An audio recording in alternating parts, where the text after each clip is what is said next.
অন্তু, আমি এক শর্তে তোমাকে ডিভোর্স দিতে পারি। আগামী 1 মাস অফিস থেকে এসে রোজ আমাকে খাইয়ে দিতে হবে।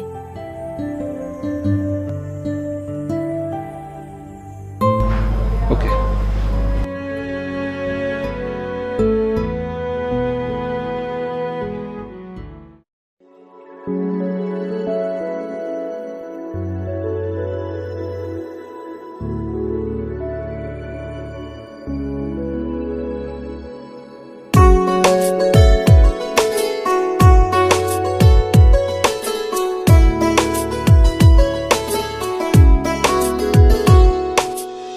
কত কথা উড়ে যায়, কত কথা মুছে যায়, কত কথা মন ছুঁয়ে হৃদয়ে হারায়।